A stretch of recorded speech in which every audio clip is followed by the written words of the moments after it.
13 millions. 13 millions de personnes en France poussent la porte des tiers-lieux en 2024. 13 millions sur 68 millions, ça fait 19%. Et vous, est-ce que vous en faites partie? Avez-vous poussé la porte d'un tiers-lieu? Avez-vous franchi ces portes toujours ouvertes? Je suis Sidonie et voici 7 ans que je suis cofondatrice et coordinatrice du tiers-lieu associatif Le Rucher Créatif à Troyes. Rien ne me prédestinait à monter ce projet dans cette ville natale, ni mon parcours scolaire, classe prépa, école de commerce, ni le regard de mes parents, ni mon regard sur la vie et sur l'argent, ni le regard de ma sœur. J'ai 14 ans. Un midi, à table, je lâche.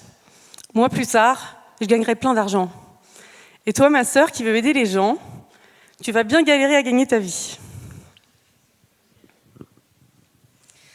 Rien ne me prédestinait non plus à ce que ce projet ait lieu dans ma ville natale que j'ai vite fui une fois le baccalauréat en poche pour des villes bien plus grandes. Et pourtant, nous sommes en 2015. Je fais une première rencontre incroyable avec moi-même. Je quitte les rails de mon parcours professionnel en agroalimentaire pour faire un tour du monde avec mon mari. On est en 2016, c'est le retour chez les parents. La redécouverte de cette ville avec la joie et l'envie d'y installer les projets personnels et professionnels. Nous sommes en 2017. Je fais une deuxième rencontre incroyable, celle des 3 autres cofondateurs avec qui nous créons le Rucher Créatif, le tiers-lieu associatif troyen. Le premier lieu, c'est chez vous. Le deuxième lieu, c'est le bureau. Et le troisième, le tiers-lieu, où tout devient possible. Le lieu où tout devient possible pour être créé, se rencontrer, échanger, discuter, rencontrer de nouvelles idées, de nouvelles personnes, travailler, et plein d'autres possibilités. En 1989, Ray Oldenburg explique que les bars, les pubs, les cafés, les restaurants, les bureaux de poste, ces tiers-lieux, sont des lieux essentiels à la vie des communautés, des lieux essentiels à la démocratie. Les tiers-lieux sont des lieux, oui, mais des lieux bien particuliers, uniques à chaque fois car ils sont particuliers à leur territoire et aux personnes qui y vivent, qui y travaillent, qui les utilisent, qui les animent chaque jour. Le tiers-lieu, c'est ce que les gens en font. Antoine Buret définit le tiers-lieu comme un lieu de sociabilité, un lieu de vivre ensemble. Ils sont 3500 en France. Ces lieux utiles, socialement, économiquement, ces lieux utiles aux personnes, aux territoires, aux différentes générations pour vivre ensemble, faire ensemble, fabriquer la société dans laquelle nous évoluons, nous grandissons, nous vieillissons. Les tiers-lieux sont des ruches humaines, des espaces qui bourdonnent d'idées, de projets, où chaque individu, chaque initiative vient enrichir l'ensemble. Vous imaginez un monde sans abeilles? Moi non plus.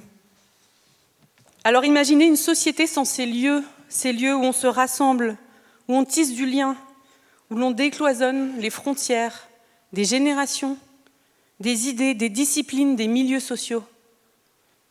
Et voilà, le Rucher Créatif, nommé comme cela, pas uniquement parce que l'un des cofondateurs est apiculteur.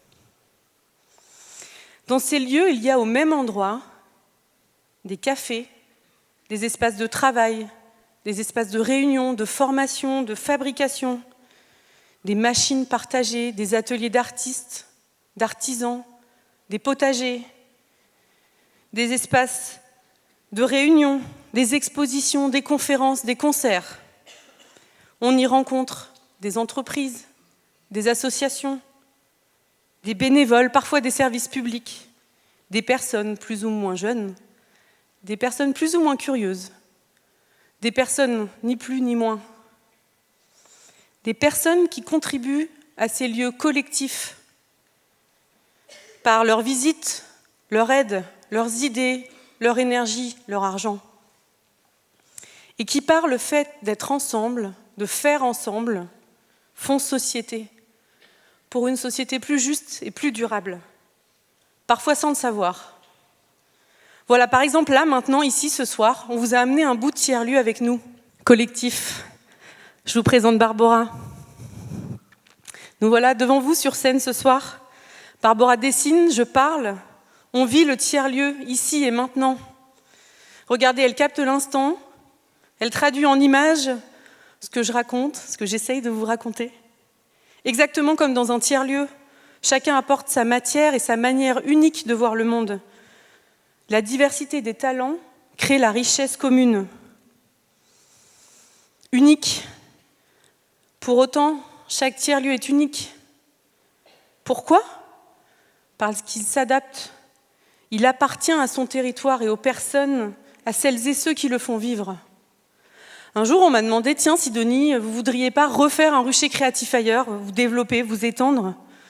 Mais un tiers-lieu, ce n'est pas une chaîne de fast-food. Ça pousse là où il y en a besoin, où il y a un élan collectif, un engagement citoyen. Et comme une boussole qui ne dicte pas le chemin mais donne un cap, le tiers-lieu permet de s'orienter sans imposer de direction figée. Il nous aide à trouver notre propre trajectoire, à expérimenter, à ajuster, à nous réinventer. Car au fond, qu'est-ce qu'une boussole ? C'est un outil simple, rudimentaire même, qui ne fonctionne qu'en interaction avec son environnement. Elle ne sert à rien seule sur une table. Elle prend son sens dès qu'on la met en mouvement, dès qu'on l'oriente vers un cap. Comme les tiers-lieux, elle ne se contente pas de donner des directions toutes tracées. Elle aide chacun à trouver la sienne, en fonction de son propre chemin. Expérimenter. Moi, j'adore la nouveauté, j'adore faire des trucs nouveaux et me lancer. Alors ça, c'est pas vrai du tout, c'est archi faux. J'ai hyper peur. J'ai peur de me planter. Mais dans un tiers-lieu, j'ai le droit d'essayer. J'ai même le devoir, d'ailleurs, d'essayer. Et regardez-nous ce soir, Barbara et moi, on n'a presque pas répété, on improvise, on ajuste. J'ai même pas de vision, d'ailleurs, sur ce qu'elle fait derrière moi. Exactement comme dans un tiers-lieu, on expérimente, on ose, on apprend. Et puis on affine, rien n'est figé. On laisse surtout de la place à ce qui n'était pas prévu et pas pensé. Et surtout, comme ce soir, le numérique n'est pas une fin en soi. C'est un outil. Il nous sert de support. En 2017, au Rucher Créatif, on se rencontre en mai. On ouvre nos portes 3 mois plus tard. Pas d'études de marché, pas d'études d'opportunité, pas d'études de besoin. On se lance. La meilleure étude de marché qui soit, finalement. Un tiers-lieu, c'est aussi un laboratoire d'exploration et d'expérimentation permanente. On teste, on tâtonne, on rate, on recommence, on recule, on avance et surtout on apprend. On apprend à faire ensemble. Et ce qu'on fait finalement, c'est vieux comme le monde. On se fait confiance. Quand on pousse la porte d'un tiers-lieu, on ne sait pas toujours pourquoi on y est. Est-ce qu'on prend un café, on va chercher un conseil, on a un projet fou qui germe, peu importe. Ce qui compte, c'est qu'on est accueilli sans condition. Le tiers-lieu comme tiers de confiance. Vivre ensemble. Nous vivons dans un monde où on nous demande d'être productifs, efficaces, optimisés, même divisés, voire opposés. Les tiers-lieux sont des poches de résistance positive. Ils nous rappellent qu'être humain, c'est être en lien. Devinez ce qui s'y passe dans ces lieux. On se parle, on se croise, comme sur une place du village, comme sur la place du marché, la vie de quartier reprend. être en lien pour créer de la valeur humaine, être en lien pour créer de la valeur économique, être en lien pour combattre le repli sur soi et la peur de l'autre, être en lien dans la réalité avec intelligence pour éviter de tomber dans le tout intelligence artificielle. Le sens. Et oui, qu'est-ce qui reste de notre humanité si nous ne prenons plus le temps de ressentir, d'explorer, d'expérimenter avec nos sens? Le sens, justement, les tiers-lieux ne sont pas seulement des lieux physiques, ce sont des lieux sensoriels. On y retrouve nos 5 sens. On y écoute des gens, on y regarde les autres, on y touche la matière, on y goûte de nouvelles recettes. On y sent l'effervescence. Quand je rentre au rucher créatif, j'observe des affiches, des projets en cours, des visages. J'entends les doigts sur le clavier.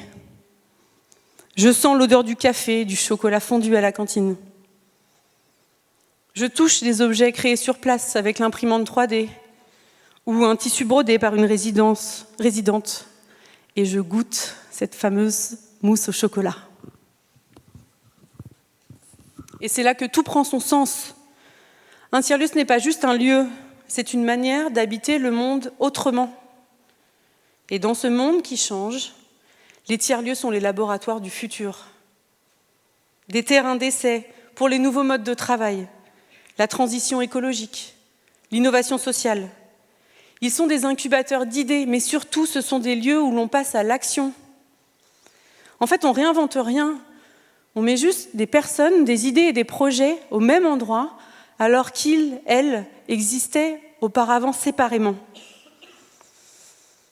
Moi, j'ai changé de trajectoire, d'une grande école de commerce à l'économie sociale et solidaire, d'un cadre rigide à l'expérimentation.